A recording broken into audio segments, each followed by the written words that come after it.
할렐루야. 아멘. 우리 하나님 말씀을 좀 보도록 하겠습니다. 여호수아 4장 우리 1절부터 여호수아 4장 1절부터 9절까지입니다. 여호수아 4장 1절부터 9절까지입니다. 여호수아 4장 1절부터 9절까지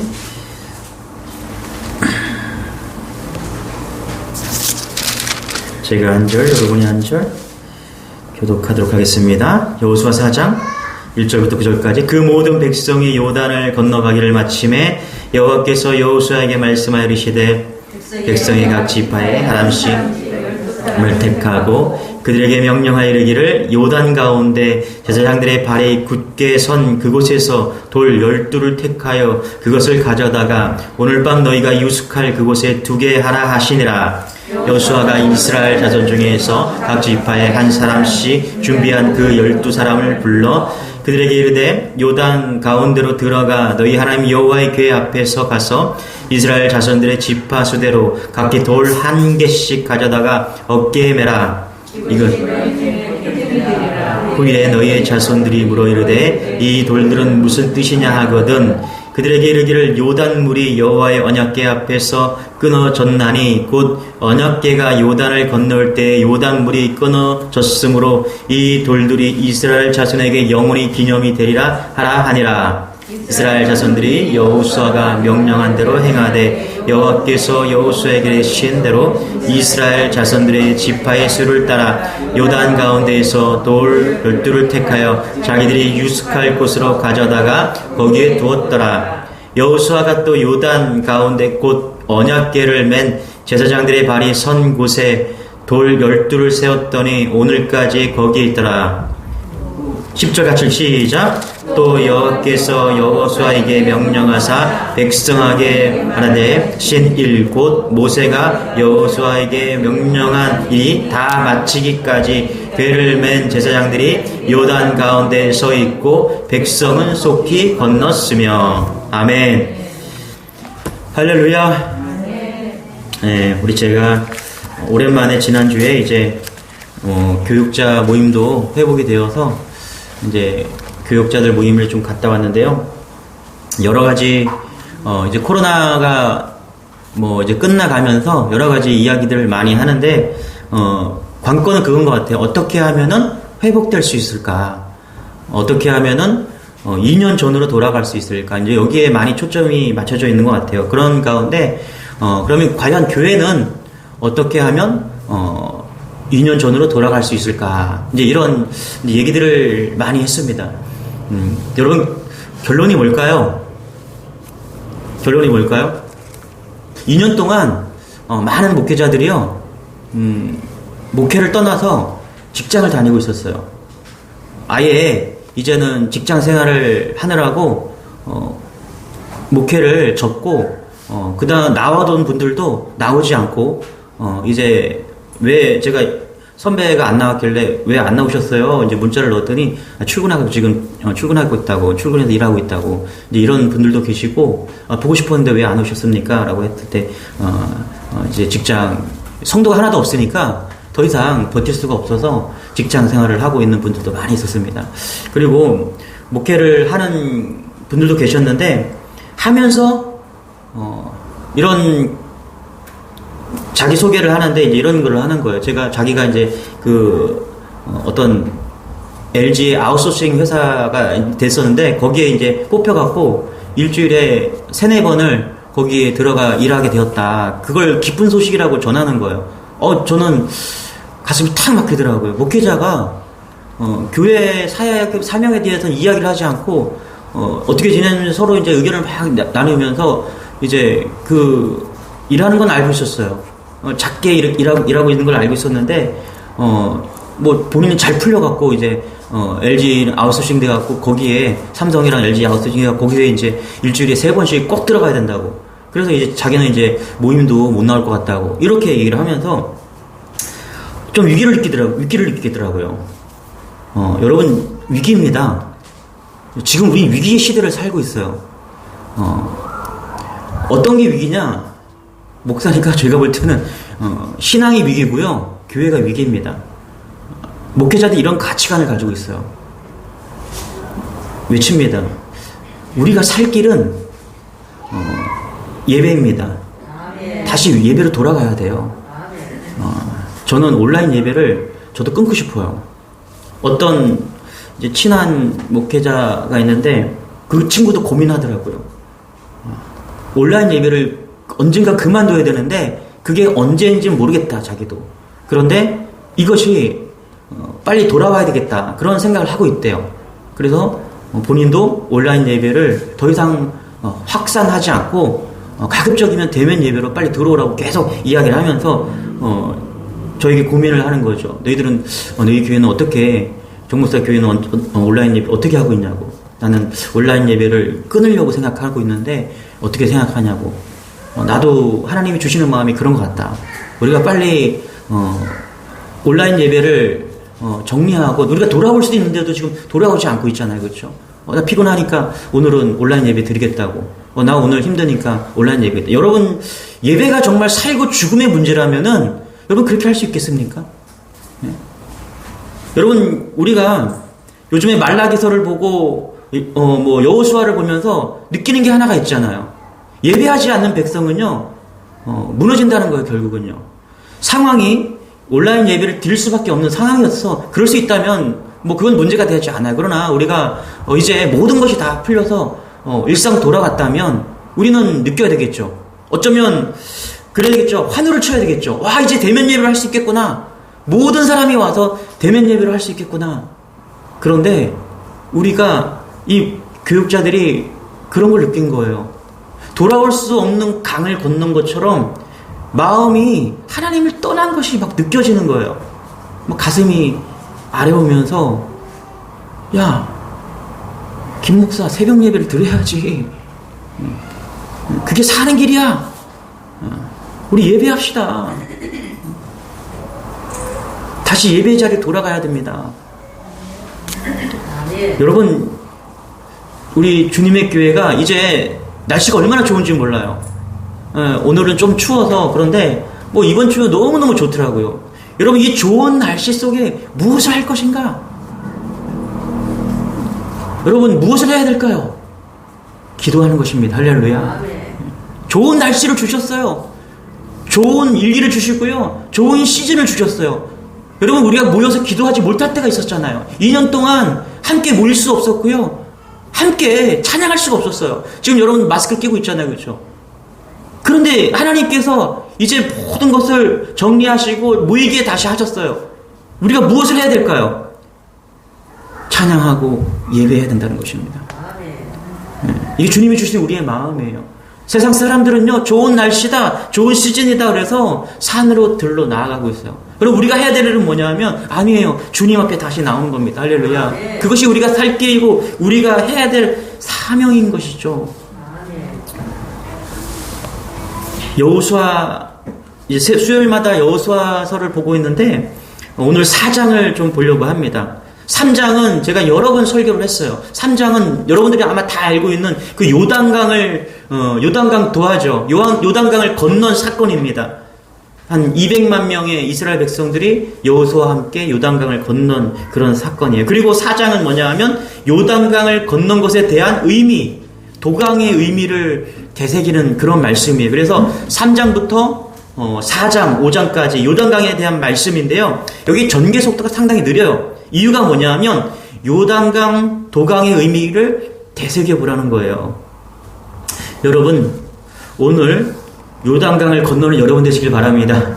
예, 할렐루야. 예, 여러분의 신앙에 오늘 무뎌져 있고 또 긴장이 없는 그런 신앙이라면 오늘 요단강을 건너서 여러분의 심령이 충전되는 그런 은혜가 있기를 소망합니다. 여러분, 요단강을 건넌다는 것은요, 엄청난 경험입니다. 이것을 신앙으로 잘 정리하고 정립하면요, 흔들리지 않는 기준입니다. 오늘 이 말씀이 정말 우리에게 정말 넘치는 은혜가 있기를 소망합니다. 여러분, 요단강은요, 그냥 건넜어. 그래, 감사해. 그래, 끝. 이렇게 간단하게 정리할 문제가 아니고요. 이 요단강을 도하를 통해서 뭐라고요? 기준을 세우라고 오늘 말씀하십니다. 신앙의 기념비죠.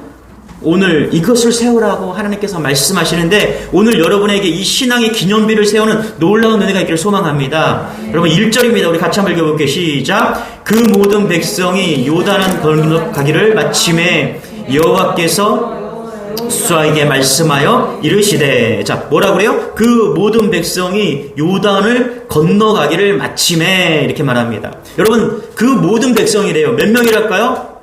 장정과 아이들과 여인들을 포함해서 약 200만 명의 백성들이 요단강을 건너갔다라고 이야기를 합니다. 엄청난 숫자인 거죠.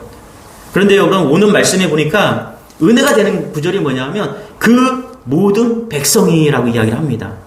여러분 200만 명 중에서 한 사람도 빠짐없이 요단강을 건넜다라는 거예요. 할렐루야. 저는 우리 주님의 교회 모든 성도들이 이 요단강을 건너기를 소망합니다. 예, 하나님이 부르시는 그날에 여러분 한 명도 빠짐없이 다 요단강을 건너는 그런 은혜가 있기를 소원합니다. 예, 그 중에는요 아픈 사람도 있었을 거예요. 성격이 아주 좋지 못한 사람도 있었을 거예요. 의지할 것이 없는 아주 연약한 사람도 있었을 거예요. 소위 도둑놈도 있었을 거고요. 강도도 있었을 것입니다.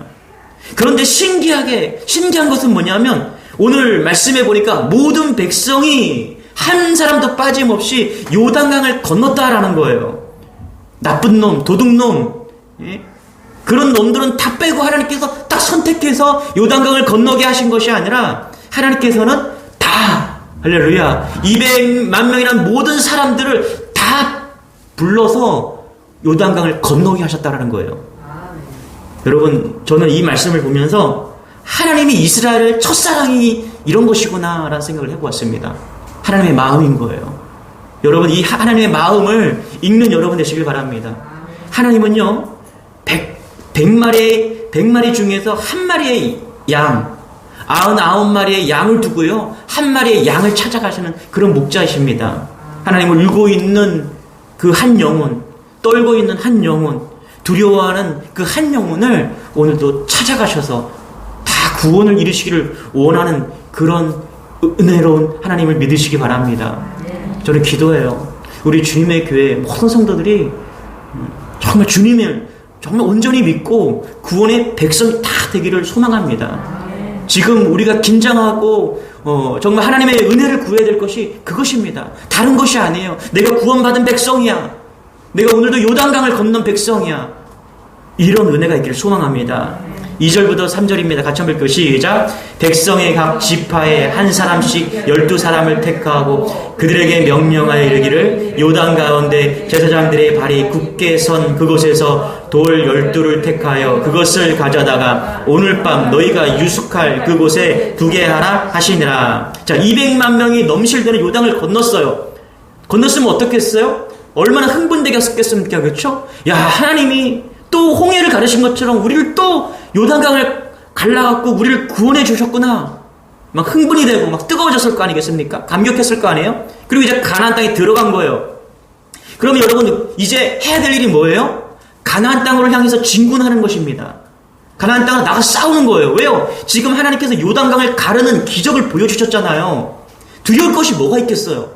나아가서 싸우기만 하면은 이길 것 같은 그런 사기 충전이 지금 있는 거예요. 할렐루야. 그런데 여러분 잘 보세요. 2절에 뭐라고 그래요? 백성의 각 지파에 한 사람씩 12사람을 택하라. 그렇죠? 12사람을 택해래요. 12지파가 있었잖아요. 그렇죠? 그 중에서 11사람씩 택해래요. 어떤 사람을 택했을까요? 여러분 어떤 사람을 택하겠어요? 싸움이 잘하는 사람, 그렇죠? 덩치 큰 사람, 뛰어난 지혜가 있는 사람, 믿음도 좋은 사람. 여러분 어벤져스라는 영화를 보셨어요? 혹시? 어벤져스, 그쵸? 어벤져스. 12를 택해서 어벤져스를 만들어갖고 어떻게 해요? 이제 가나안 땅으로 진군하는 거예요. 그런데 여러분 잘 보세요. 하나님께서는요, 그들을 택해서 이렇게 말씀하십니다. 하나님은 앞으로 전진하는 것이 아니라 뒤를 돌아보라는 거예요. 하나님께서 다시 뒤로 가서 뭐라고요? 요단강에 가서 돌을 주워와서 기념비를 세우라라고 말씀하십니다. 어쩌면요, 하나님은요, 사기가 막 오를 대로 오른 요단강을 막 건넌 놀라운 기적을 체험한 그들을 쓰기를 원치 않으시고요, 뭘 하고 있습니까? 뒤를 돌아보래요. 전진하는 것이 아니라, 이 사기를 가지고 전진하는 것이 아니라 뒤를 돌아보래요. 여러분, 현대에서요, 지금 사회에서 마케팅의 원리나 심리학의 원리를 보면요, 이거는요 바람직하지 않은 거예요. 놀라운 체험을 체험했어요. 홍해를 갈랐어요. 요단강을 건넜어요. 그러면 뭐 해야 돼요? 그 마케팅의 원리나 심리학의 그 원리를 따라서 지금 전진하면 되는 거예요. 그러면 여리고성을 무너뜨리고 다 할 수가 있는 거예요. 그런데 하나님은요 그렇게 하지 않으셨습니다. 우리 3절을 같이 한번 다시 읽어볼게요. 시작. 그들에게 명령하여 이르기를 요단 가운데 제사장들의 발이 굳게 선 그곳에서 돌 12를 택하여 그것을 가져다가 오늘 밤 너희가 유숙할 그곳에 두게 하라 하시니라. 자, 뭐라고요? 앞으로 가지 말고 뒤돌아서 뭐 하라고 하십니까? 요단 가운데 돌 12를 택하라.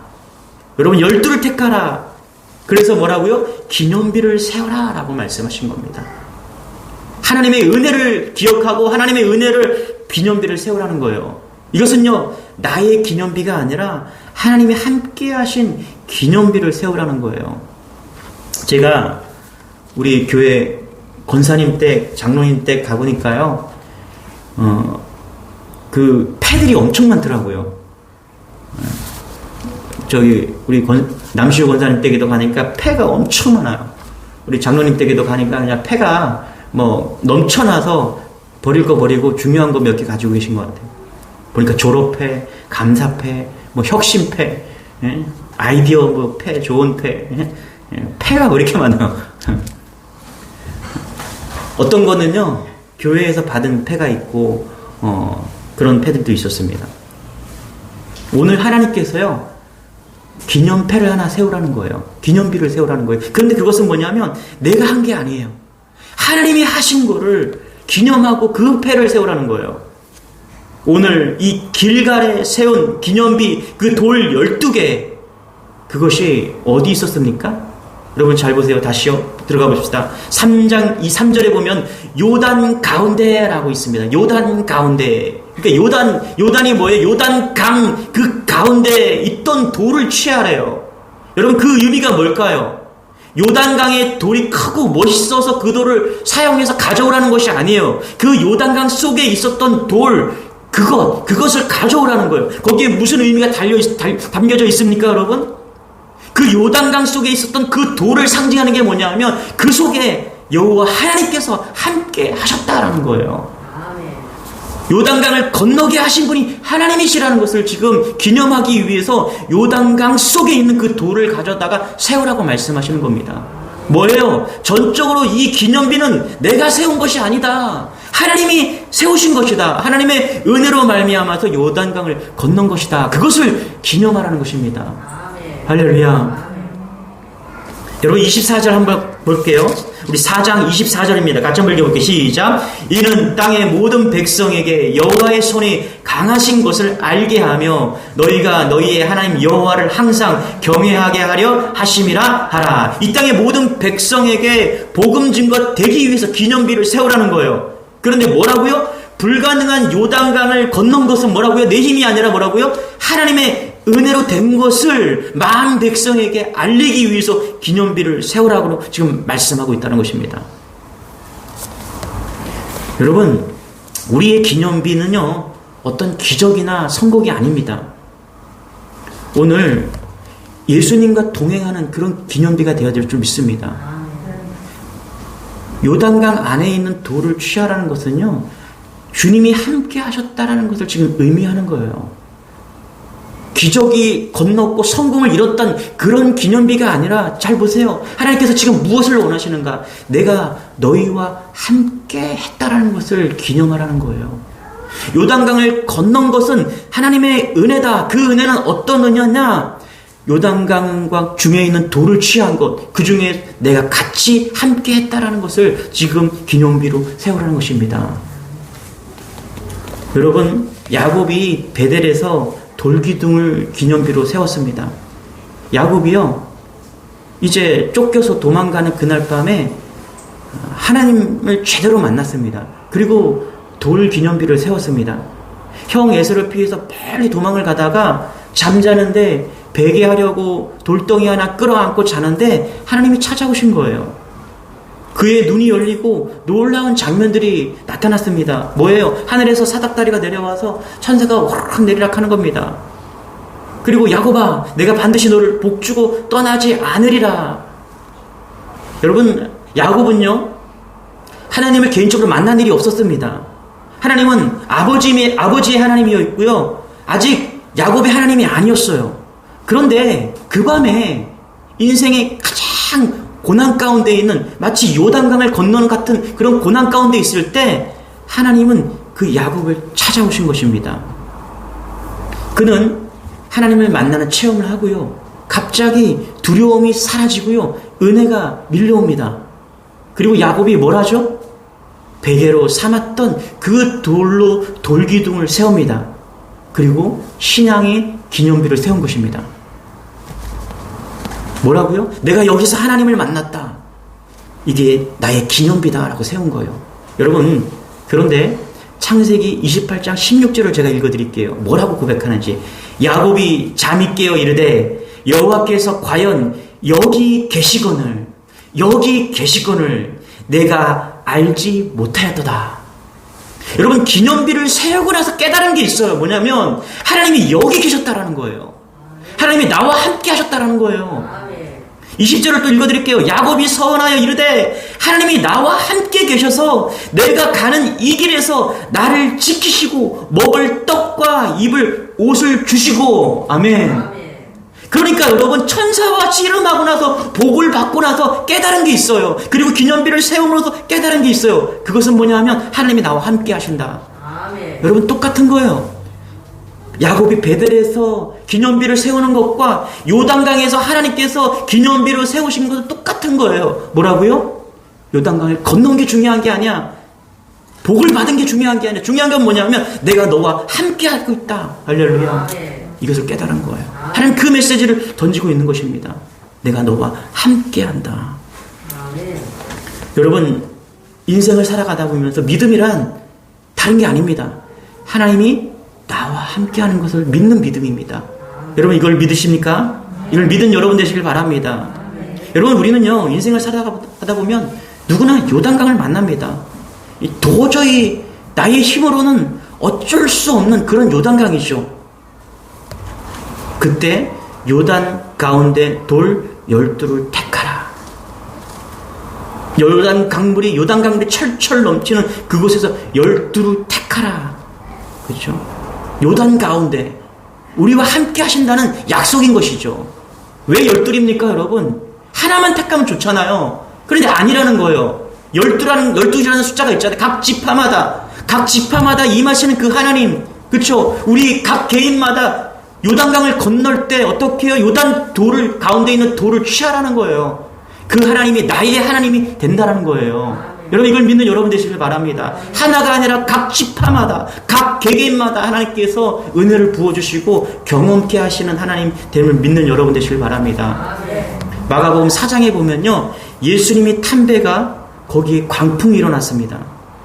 보세요. 제자들과 함께 이제 건너가서 복음을 전하러 가려고 하는데, 그래서 배를 탔습니다. 그런데 광풍이 일어났어요. 여러분, 마가복음 4장의 그 광풍을 보면서 무슨 생각을 하십니까? 우리 수요일에 나눴던 말씀인데, 수요일날 우리 믿음으로 자녀를 키우자는 모임에서 마가복음 4장을 나눴어요. 여러분, 잘 보세요. 예수님이 탄 배예요. 제자들이 탄 배예요. 그런데 광풍이 불었어요. 메시지가 그거잖아요. 예수님이 탄 배도 광풍을 만나는구나. 그렇죠? 그 제자들이 뭐하러 가고 있습니까? 복음을 전하러 가고 있었어요. 이거보다 더 좋은 일이 어디 있습니까, 여러분? 여러분이 살면서 복음을 전하려고 막 살고 있어요. 그런데 광풍이 불고 있어요. 파도를 만난 거예요. 여러분, 예수를 믿어도 광풍이 있습니다. 그런데 잊지 말아야 될 거 있어요. 그 배에 예수님이 타고 계시다라는 거예요. 예수님이 계시기 때문에 어떤 광풍이 불어도 믿음의 기념비를 세울 수 있다는 것입니다. 그래서 요단강을 건너서 세운 이 기념비, 하나님께서 요단강의 기념비를 세워 원하는 이것은 영적으로 엄청난 메시지가 담겨 있다는 것입니다. 요단강은요, 우리 죽음을 상징하죠. 장례식을 거행할 때 항상 요단강 노래를 찬양을 합니다. 여러분, 이스라엘 백성들은요, 그 죽음의 강을 언약궤와 함께 걷는 사람들입니다. 그러니까 이것은요, 그들이 기뻐하는 것은요, 처음엔 이것입니다. 우리가 죽을 수밖에 없었다는 거예요. 이제 비가 너무 많이 우기였잖아요. 그렇죠? 그냥 인간이 건널 수가 없는 그런 강입니다, 여러분. 강이라고 하니까 뭐 여기서 저기 보이는 그런 강이 아니라는 거예요. 이거는 인간이 건널 수 없는 그런 강입니다. 그러니까 죽을 수밖에 없는 거예요. 그래서 요단강을 건넌 거예요. 잘 보세요. 요단강은 죽음을 상징해요. 그런데 살아났어요. 무슨 이야기입니까, 여러분? 영적인 메시지가 뭡니까? 요단강을 건넌 신앙이란 뭐냐면 내가 죽었다가 다시 살아난 것입니다. 그래서 요단강을 건넌 그런 신앙이 필요한 거예요, 여러분. 여러분 삶 속에 요단강을 건넌 그런 경험이 있으십니까? 내가 죽었다가 다시 예수님 때문에 다시 살아난 그런 영적인 그런 기념비가 있습니까? 저는 이 말씀을 준비하면서 내가 죽었던 적이 언제인가? 저는 20대 중반에 신학교를 가려고 이제 결단을 했어요. 직장을 다니고 있었는데 이제 신학교를 갈 마음에 직장을 그만둔다고 하니까 어머니는 별 말씀을 안 하셨는데 누나가 그러는 거예요. 너는 엄마가 그렇게 돈 벌어갖고 힘들게 키워놨더니 이제 돈 벌 때 되니까 신학교 간다고 하니까 너 미쳤구나. 너 예수에 완전히 미쳤구나. 우리 누나는 직설적으로 하시는 분이에요. 제가 전화 걸면은 10분 동안 혼자 떠들고 있는 분이에요. 지금까지 계속 그래요. 내가 볼 때는 신학 가서 목사가 되었던 것 자체에 대해서 어려움이 있는 거예요. 그냥 전화만 걸면은 항상 염려와 잔소리와 전 그날 죽었어요. 그리고 어머니에게 가서 그랬어요. 제가 그랬죠. 뭐라고 그랬냐면은 엄마, 내가 이제 목사가 되려고 합니다. 이제 물질로 어머니를 편하게 모실 수가 없을 것 같습니다. 아들이 이런 얘기를 하는 심정을 여러분 아십니까? 대단한 결심이었어요. 엄청난 상처였을 것입니다. 그러니 저에게 물질에 대한 기대를 하지 마십시오. 저는 이제 예수 믿기로 작정합니다. 그리고 그때까지만 해도 저희 어머니가 예수를 안 믿었어요. 그래서 뭐라고 그랬냐면 이제 어머니도 예수를 믿든지 아니면 저와 인연을 끊든지 마음대로 하십시오. 저는 그 전까지 제가 성도였어요. 그런데 이제 신학생이 되고 목회를 간다니까 이게 장난이 아닌 거예요. 이제는 내가 죽어야 되는 거예요. 내 존재라는 자체가 없어져야 되겠구나. 상처가 되었겠죠. 저희 부모와 저희 가정에게는. 그날 제가 죽었습니다. 그렇게 죽고 나서 저의 인생은 완전히 달라졌습니다. 여러분, 눈에 보이는 요단강을 건너는 기적을 경험하는 기념비에 만족하면 안 됩니다. 하나님이 우리에게 주시는 그 요단강의 기념비를 세우라는 그것은요, 우리가 십자가에서 옛사람이 죽고 새 생명으로 태어나기를 원하는 겁니다. 우리가 진짜 육적으로 죽어야 요단강을 건너는 것이 아니라 예수를 만나는 그 순간 뭐라고요? 내가 죽는 거예요. 내가 진짜 예수를 만나고 내가 죽고 다시 사는 것입니다. 이것이 없으면요, 날마다 예수 믿어도요, 내가 사는 거예요. 내가 살아서 여기 가서 싸우고 저기 가서 싸우고.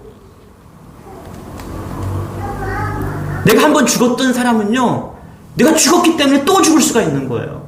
여러분 그렇지 않습니까? 여러분 죽지 않은 사람이 죽어보지 않았기 때문에 살 사람만 있는 것이지 한 번 죽은 사람은요 또 죽을 수가 있는 것입니다. 그래서 여러분 습관이 무서운 거고 경험이 무서운 겁니다. 요단강을 어떻게 건너는지 잊지 말라는 거예요. 하나님의 은혜다. 하나님은 우리가 그렇게 죽기를 원하셨다는 것입니다. 지금 한국교회의 진짜 위기는요 눈에 보이지 않는 곳에 있어요. 여러분 그게 뭔지 아십니까? 우리의 자녀들이요 주님을 바라보지 않는다는 것입니다. 얼마나 심각한지 아십니까 여러분? 우리의 자녀들이 돈을 바라보고요 성공을 바라보고요 스마트폰을 바라보고요 이제 도대체가 예수님을 바라보지 않는 그런 시대에 살고 있습니다.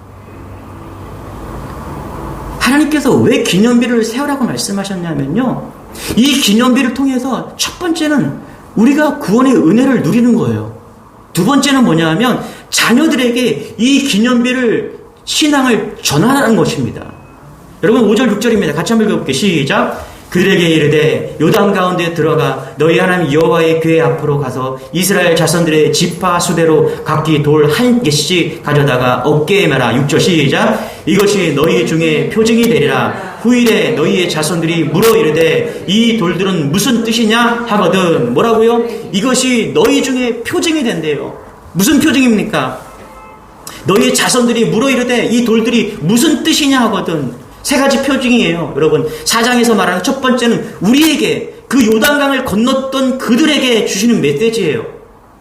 두 번째는 뭐냐면 그 후손들에게 주는 메시지예요. 그리고 온 열방에게 주는 메시지인 것입니다. 첫 번째 메시지는 뭐야? 당대 그들을 요단강을 건넜던 그들에게 주는 메시지예요. 그렇죠? 하나님의 은혜였다. 제가 얘기한 적이 있죠. 엘리베이터 문을 여는 것 같은 그런 믿음이 너희들에게 있었다. 이게 간증입니다, 여러분. 여러분, 엘리베이터는 가까이 가지 않으면 문이 열리지 않아요. 가까이 가면 센서가 작동해서 문이 열리죠. 이들이 경험한 건 뭐냐면 바로 그거예요. 믿음으로 요단강을 발을 디뎠을 때 하나님께서 문을 열어주신 그 은혜, 그 믿음의 기념비를 기념하라는 거예요. 이게 첫 번째 그들에게 주신 메시지입니다. 두 번째는 뭐냐면 후손들에게 주는 메시지입니다. 자녀에게 그것을 말하는 거예요. 자녀에게 표징이 되라는 거예요. 우리 7절도 같이 한번 읽어볼게요. 시작. 그들에게 이르기를 요단물이 여호와의 언약궤 앞에서 끊어졌나니 곧 언약궤가 요단을 건널 때 요단물이 끊어졌으므로 이 돌들이 이스라엘 자손에게 영원히 기념이 되리라 하라 하니라. 이스라엘 자손들에게. 자, 6절에서는 너희 중에 표징이 되리라. 후에 너희 자녀들에게 표징이 된대요. 그러면서 뭐라고? 7절에 그 물이 어떻게 끊어졌는가를 이야기하고 있어요. 그러니까 이런 거예요, 여러분. 자녀들이 아버지 왜 12돌인가요? 저 길갈에 있는 12돌이 의미하는 게 뭔가요? 아이들이 묻게 된다는 것입니다. 저게 무엇을 상징하는 건가요? 여러분 산에 가면은 돌 쌓는 거 보이지 않습니까, 여러분? 뭐 우리나라는요 6.25 불교가 막 짬뽕이 돼갖고 산에 가면 막 돌을 막 쌓아놨잖아요, 그죠? 물어요. 다니엘이 가다가 묻더라니까요. 뒷산에 올라갔는데 이제 가서 이제 뒷산에 올라갔는데 돌을 이렇게 쌓아놓으니까 아빠 저건 뭐야? 그거예요 지금. 요즘에 그 엘리베이터 공사 때문에 애들이 이제 같이 걸어 올라가거든요. 제가 좀 살 빠진 것 같죠? 12층까지 맨날 오르락내리락 예, 이게 야곱의 사닥다리처럼 별이 보이고요. 주님을 찾게 되고요. 애들을 막 가다가 조금 힘들면 라인을 이제 업어달라 그러고 살 빠지고 힘들고 땀나고. 다니엘이 물어요. 아빠 엘리베이터 언제 탈 수 있는 거야? 5월 12일이면 탈 수 있어. 그게 언제야? 내일. 그리고 내일 또 내일 그리고 또 내일. 또 어제는 그래요. 아빠 우리 1층으로 이사가요. 1층 집이 좋은 것 같아요. 12층까지 올라가기 싫다는 거예요. 애들이 물어요. 물으라는 거예요. 이 길갈에 12돌을 세우면 반드시 자녀들이 아빠 저게 뭐예요? 라고 묻는다라는 거예요. 여러분, 우리 안에 진정한 믿음이 있기를 소망합니다. 우리 안에 진정한 믿음이 있으면요, 자녀들이 우리에게 묻는다는 것입니다. 아버지, 왜 우리는 주일날 교회 가야 되나요? 우리는 하나님을 믿는 백성이들이기 때문에 그런 거야. 엄마, 아빠, 왜 핸드폰을 우리 사주지 않는 거야? 하나님의 마음을 핸드폰에 빼앗기지 원치 않아. 엄마는 왜 이 시점에 화를 안 내는 거야? 화를 내야 되잖아. 하나님이 너에게 화내는 것을 원치 않으셔. 여러분, 우리가 신앙생활을 잘하잖아요? 우리가 믿음의 기념비를 세우면서 날마다 나아가면요, 우리가 요단강에서 우리가 죽잖아요. 그러면 자녀들이 묻게 된다는 거예요. 우리 자녀들에게 하나님을 빼고요, 라떼는 말이야. 여러분, 하나님을 빼면요, 우리의 경험을 이야기하잖아요. 그럼 애들은 졸기 시작합니다. 또 라떼네, 라떼. 또 라떼. 라떼는 말이야. 여러분, 하나님의 이야기를 하십시오. 자녀들에게. 믿음의 기념비를 이야기하십시오. 그럴 때 자녀들은 그 이야기를 듣게 되고요, 묻게 된다는 사실을 믿는 여러분 되시길 바랍니다. 저는요, 이렇게 어르신들과 같이, 장로님이나 목사님들과 같이 식사를 하거나 대화를 하다 보면 말하기보단 들어요. 왠지 아세요? 하나님의 간증이 있기 때문에 그래요. 라떼가 아니에요, 라떼가. 라떼는 말이야, 내 경험이 아니라 하나님의 간증을 듣는 거예요. 그럼 그게 얼마나 신기한지 몰라요. 그게 믿음이 되는 거예요. 역시 하나님은 살아계시구나. 그렇게 평생 살아왔던 그분이 이제 천국 갈 날이 얼마 남지 않았는데 무슨 거짓말을 하겠습니까, 여러분? 뭐 지어서 소설을 쓰겠습니까? 아니잖아요. 봐왔고, 들어왔고, 경험해왔던 그들의 믿음의 기념비를 막 이야기를 하는 거예요. 그런데 여러분, 하나님의 얘기가 아니라면은 제가 뭐 하려고 듣겠습니까? 라떼인데요, 그거는요. 라떼예요, 라떼. 그런데 하나님의 이야기 때문에 들려지는 거예요. 얼마나 2시간, 3시간을 들고 있어도요, 얼마나 재미있는지 모릅니다. 여러분, 미국을 비롯한 선진국 아시다시피 유대인들이 인구에 비해서요, 항상 탑 클래스를 자부하고 있어요. 정치계, 정계, 학계, 연예계, 전 세계 모든 분야에서 탑입니다. 사람들이 이상하게 생각합니다. 어떻게 이게 가능할까? 노벨 수상자들 가운데 그냥 압도적으로 유대인들이 많다라는 거 여러분 다 아실 거예요. 그래서 스탠포드의 젠슨 교수라는 사람이 흥미로운 연구를 했습니다. 엘리자 IQ? IQ 때문에 그런가? 머리가 좋아서 그런가? 근데 놀랍게도 조사해보니까 이 유대인들이 백인들 별 차이 없대요. 오히려 머리 좋은 사람들은 일본계나 한국계 사람들이 그렇게 머리가 좋다라는 거예요. 머리도 아니야? 어릴 때부터 이 유대의 교육을 받았다라는 거예요. 알파벳을 배우면서 토라를 같이 외운 거예요. 토라가 뭐예요? 창세기, 출애굽, 레위기, 모세오경이잖아요. 그걸 계속 암송했다라는 거예요. 뭐라고요? 너희들은 하나님께서 선택하신 민족이야. 하나님의 선택한 민족이야. 이것을 계속 이야기를 하는 거예요. 프라이드가 생기는 거예요. 너희들이 어떠한 상황에 있든 무엇을 천대를 받든 어디서 멸시를 받든 간에 결국에는 하나님께서 꼬리가 아니라 머리가 되는 축복을 주실 거야. 이게 영적인 프라이드를 계속해서 주는 거예요. 그럴 때 그들은요, 날마다 믿음의 기념비를 세워나가고 있다는 거예요. 보세요. 그들에게 이르기를 물이 언제 끊어졌습니까? 말씀이 들어갔을 때, 언약궤, 여호와의 궤가 앞에 섰을 때 물이 멈췄다라는 거예요. 여러분, 이게 믿음을 여러분 믿으시기 바랍니다.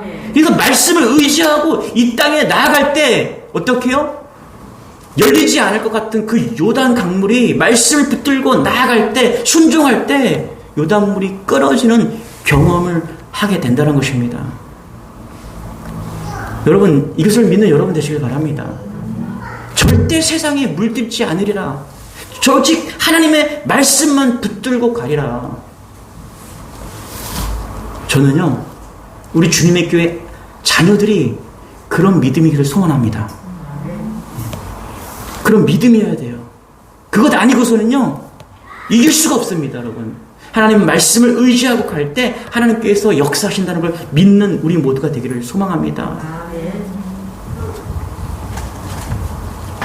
부모에게 믿음이 기념비가 있는 가정은요, 그 스토리를 이야기하고요, 그 이야기를 할 때 자녀들의 영은 살아납니다.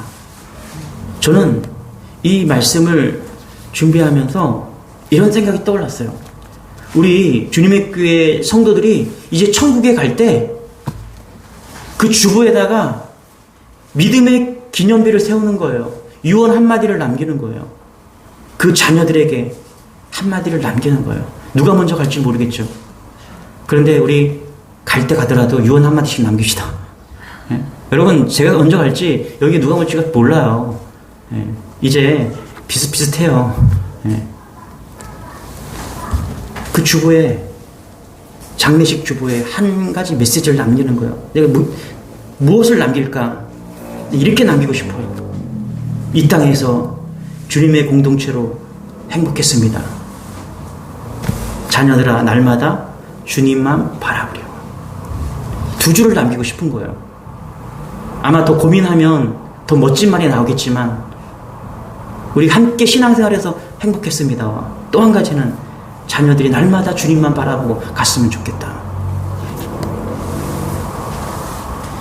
여러분, 우리가 이렇게 믿음으로 기념비를 세워 나갈 때 하나님께서는 끝까지 우리를 책임져 주시는 분임을 믿는 여러분 되시길 바랍니다. 우리 23절 같이 한번 읽고 마칠게요. 23절 시작. 우리가 홍해를 다 건널 때까지 주 우리의 하나님이 우리 앞에서 그것을 마르게 하신 것과 같이 우리가 요단강을 다 건널 때까지 주 우리의 하나님이 요단강 물을 마르게 하셨다. 여러분, 기억하셔야 돼요.